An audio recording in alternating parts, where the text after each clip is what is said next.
So hi guys, welcome to our YouTube channel. What is this? What is what? This thing on your eyes. You remind me of the song Three Blind Mice. See how they run, see how they run. It's a fashion statement.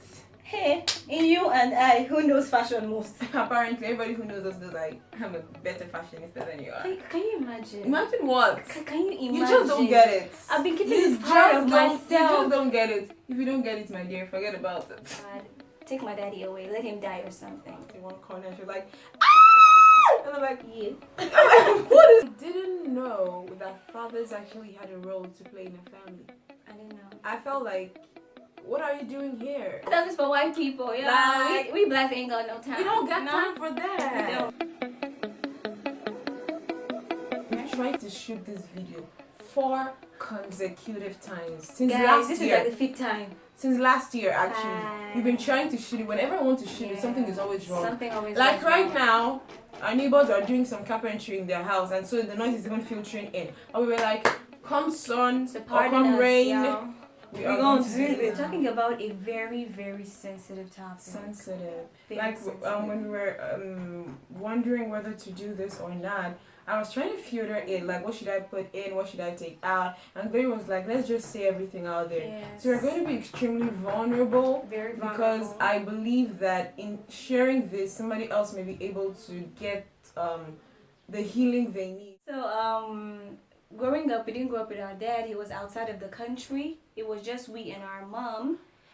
I think that in itself, that absenteeism contributed to my daddy issues, our daddy issues in a kind of way, because till today I still struggle with like whenever I envision my future home, I don't see a man in the mix. Like most of the time, intentionally putting the man there. I just see me and my children, because that was the way I was raised. So that contributed to my daddy issues, and my dad finally came back, and he didn't come back in the way he wanted to come back. So it was very rough. At the beginning, my dad was there. He was just there. Yes, when he came back, there was so much excitement in the air. We wanted to experience what fatherhood looked like, but in this instance, he was absent. Like he was in the house, but he wasn't there. There, exactly. You know, he was emotionally detached.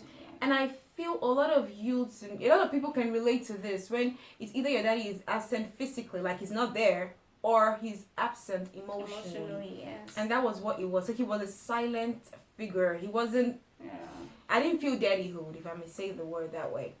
Now I can look back in retrospect and say, okay, he was going through a lot. Perhaps that was why he was just, retreating into himself. At the beginning, it was not that bad, but as we became teens, I think that's where the problem really started. It became worse. Like it was almost as if whatever was on him or over him just took complete control. And it was bad, because all my memories of me being in my early teens were just memories of bad stuff. From 13, I just see fighting, quarreling, shouting. I remember my mom just leaving the house sometimes because she didn't even know what to do. I think in all that, only my mom was discerning. And I want to say the devil is really fighting homes.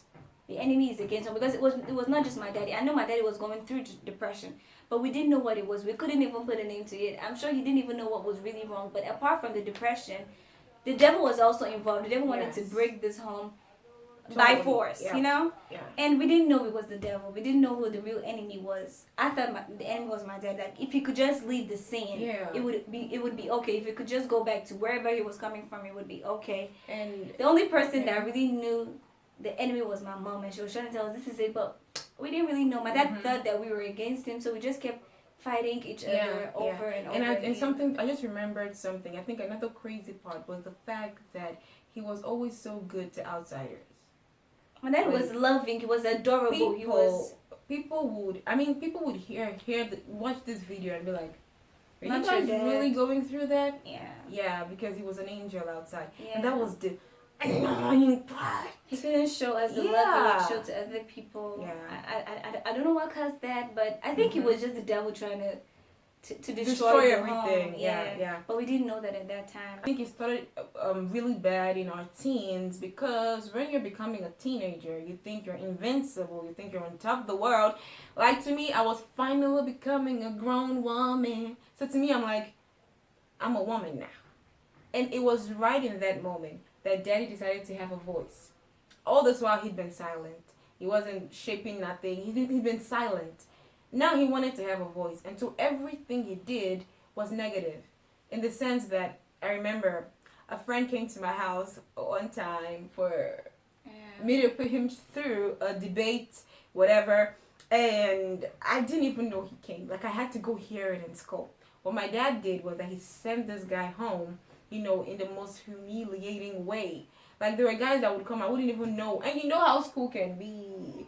Everybody's talking about it in school. And they're like, pieces this and pieces that. And I'm like, ah, ha, ha, ha. So it was really bad. I'm like, you haven't been talking all this while. But now you want to talk. You going to ruin my life? So stuff like that he did it really hurt. So my mom is an advocate of advocate of this verse that says, if you're going to the presence of God and you have a problem, an issue with your brother, leave your gifts at the altar and go reconcile with your brother. So that's exactly what we used to do. So we'll come to pray and we'll say who has an issue against who, and we talk about how our day was. Yeah. And it always went bad because my dad would just be like, Glory, you are bad and you're going to hell. It was that bad. I'm like, you're not even correcting nobody. It was not correction. It was condemning. So he would preach something and it'd be like, his doctrines were very far from reality. Like, those were his opinions. His opinions, sorry. That he didn't allow people share his opinions. Like, he couldn't look from your perspective. It had to be truth. And like, he was talking about Christmas this morning. It was like, Christmas is supposed to be very sorrowful. And sober. We are supposed to be sober. No celebration. And you bring this verse in Ecclesiastes that says, in the hearts of mourning, something. And we'll just be like, we'd want our own. And it wouldn't even connect, actually. So we would start arguing again. It would be so heated and we'll just live in anger, And he would end up leaving without praying. Yes, without praying. And then we would try to just pray and, But the atmosphere had been broken. Especially Glory just wanted to leave. Once he left and everywhere was heated, Glory just wanted to leave. And I'll be like, everybody, let's count down. We can still do this. While my brother would just be like, okay. That was Ivan's expression. Have you finished? He was also expressionless about the whole thing. So now, y'all, there's this crazy part. Glory, sorry for cutting you up, but I have to say this. Now, Glory is a very spontaneous and impulsive person. So she's the kind of person that when she's angry, she starts throwing things around.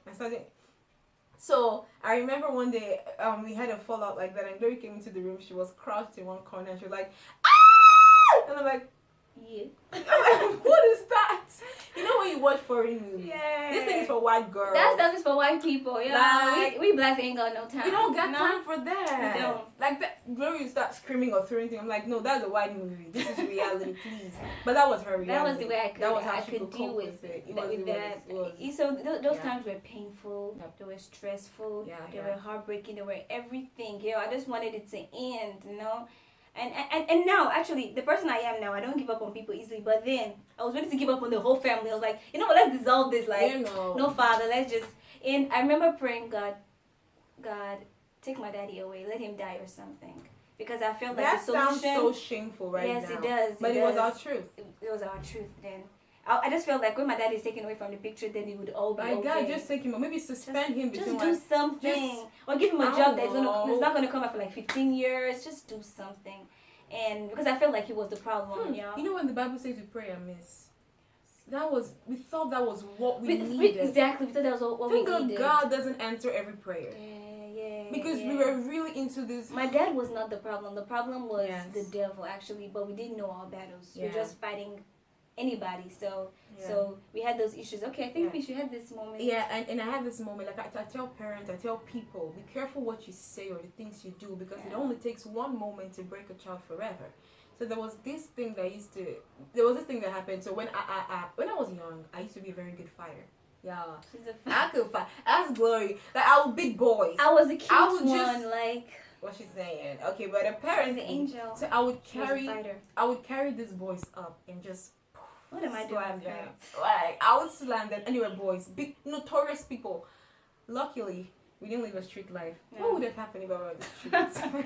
I probably have had medals by now. Oh, get to. You know why? I never really felt comfortable in this female body. Yeah. I want to talk about that in another video. Okay. But So I was a fighter. So at this point, I'm growing up and I'm knowing, and I'm seeing that girls don't fight. I said, do you know Indomie tables? Before they brought out the Indomie tables the way it is now, there was once a time we had Indomie tables, and it was not. The stickers were stickers that you could tattoo on your body. It wasn't like the solid type we had. Now we all had a road. My brother was Vision in Indomie tables. Glory was Sweeney. My cousin, God, may her soul rest in peace. I love her so much. She was Swifty, and I was Big Boy. People were telling me, that's what she does. Like I was Big Boy, which means that I was a fighter. Anyway, so it happened at this point. I realized that girls don't fight. So I'm growing up. I'm learning to be a normal girl, and society calls normal. Which is not easy. So at this point, I got into a fight. It wasn't like fist punch and nothing, but I got into a quarrel. And I came home and I told my mom, I got into a quarrel. Mom was like, okay, sorry, don't do that. You know the way moms do. Then my daddy was like, you got into a quarrel? Take me to the person's house. And my daddy took me. He took me by the hand to this person's house. And when I got there, the person slapped me. And so when I got there, I was expecting him to rant. And when this fight happened, when this guy slapped me, I wanted to beat him. I would have beaten the life out of this boy. But people came in and they stopped me, so I didn't beat him no more. But my dad took me there. When we got there, he was ranting and raving. Let's go to show them. And as soon as we got there, he was like, you know. And I'm like, what are you doing? Like, you're supposed to be fighting. Come on, fight. Let's do it. But he didn't do nothing. He didn't fight nothing. So I came home and I'm like, I felt embarrassed because I had never. My mom is not the kind of person that would take you to go shout at a teacher or say my child got into a fight with your child. My mom is like, when it comes to children, she's like, children, y'all can do anything. So she doesn't. But I was embarrassed because my dad did that. But do you know the crazy part? That night, the father of that home we had gone to go fight came to our house. And because when my daddy went there, the father wasn't home, just the mother. But now they came, the mother, the father, the son, everybody came. And now they were shouting. This father was ranting. He was talking. And my dad was like, Like, he just shifted everything to my mom. Everybody were blaming my mom. I was like, this woman said not to go. Like I felt hurt. That thing broke my trust in fatherhood. Like, that day, I gave up on I gave up on men. I gave up on fatherhood. I'm like, they are trash. Yeah, I didn't think men are scum. I'm like, men are trash. Like they are unnecessary. I didn't. Like, there's just this irritation that you should avoid at all costs. It broke my heart. It broke heart. all of us. Now, when you see, and I spoke that day, I was like, I wanted to be, I thought I was grown, so I spoke. And I know that I spoke that night because my dad knocked me on my head. It was very funny. I got injured after that. So, and when sometimes parents see children become rude, and they think this child is just so useless or something, but it's not true. I think children act out because of they are hurt. I think in that moment we were wounded. There was even this point where we're supposed to have weekend classes, and this friend of mine came, and my dad was like, Alimot, is it true that you guys are supposed to have weekend classes because I don't trust Glory? And that I think he was joking. I don't trust Glory. He didn't trust me, and it broke me at that moment. No, I was broken for Glory's sake because people talked about Glory a lot when she was in school. Yeah. She was that pretty girl. She was smart.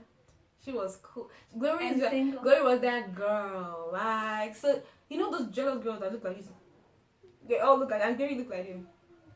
Serene, and they were always talking about her. So I knew that for Dad to say that, if anybody in school heard what he had said, that they would condemn you. They would make it, into something else. But luckily, the girl who Glory was speaking to was being gossiped about. So that moment. So she didn't take it to school. That was one of the moments because I told my dad it hurts, and he didn't apologize. Yeah. My dad was the kind of guy that you tell him, this thing hurt me, and he was like, really? It hurt you? Did that hurt you? Did that hurt you? And you make it worse. Like, he never apologized. Yeah. He never said from anybody's perspective. Another thing he did was this. So when you're rushing somewhere, like you're rushing to school or you're rushing to your church, room is messy. And your room, you just have your clothes here, your shoe is on the other side, your room is a mess. My dad somehow always got into our room when it was a mess. And so he had this definition of our room, and he would say our room is a pigsty. Yeah. So whenever friends came over, he'd be like, Have you seen their room? He would take them there, and he's talking about how messy our room is. And he'll bring them. Now, at that point, I'm like, I already don't like you, Dad. I don't see why you're doing Mind your business. Your room is on a totally different wing from our room. What are you doing in our room?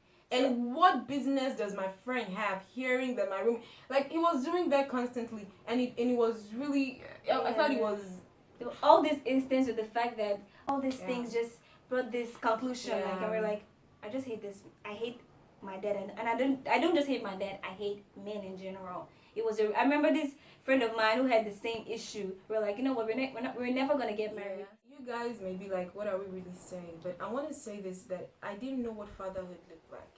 I didn't know that there was something called, I only knew it in the theory. I didn't understand that there was a place where one could be really sweet with it. I didn't know, you know. And one thing I want to say about comparison, when Dad was talking about our room and how messy it is and comparing us to our friends, I wrote a poem or a spoken word recently, and a line said, our parents, a comparison is a poison, and our parents force us to drink it, expecting us to get healthy. How? That's why we're so sick, so sick. That was the line. And I think it's so true, because every parent kind of compares their child to another parent. And expects your child to get, and it doesn't change, better. It doesn't make you get better. And No. in case any parent stumbles upon this in any way, or any teenager, anybody who watches this, I want you to know, we want to be a generation that do better than our parents did. You know, that's why we're talking about this, especially with males. With the males, you see, this thing about that issues brought me to this point where I was like, you know what, no submission. I'm not going to submit to any man. And that's another topic for another day. No man is going to walk over me like this guy. You know, I didn't want it to happen. Yeah, you know, yeah. but that we have so much to say. Like, time would fail us, yo. Time would fail us. The point is that we hated our daddy so much that we wished he was dead at that moment. And God healed us, obviously. We are going to have another video, and that's where the juice is. Like, you guys don't miss that video. I wish you could just say everything, but please don't miss that video. Please. Now that you've seen this one, remember to like, subscribe, share, and please, you guys should comment. I want you all to engage. It's something we can all relate to. Yeah. And if you want us to do any other topic like this, please let us know. Let us know about in the comments. You know, we love y'all. We love you guys. Bye. This is a wrap. Bye. I ain't tryna be like People, it was, and I remember one.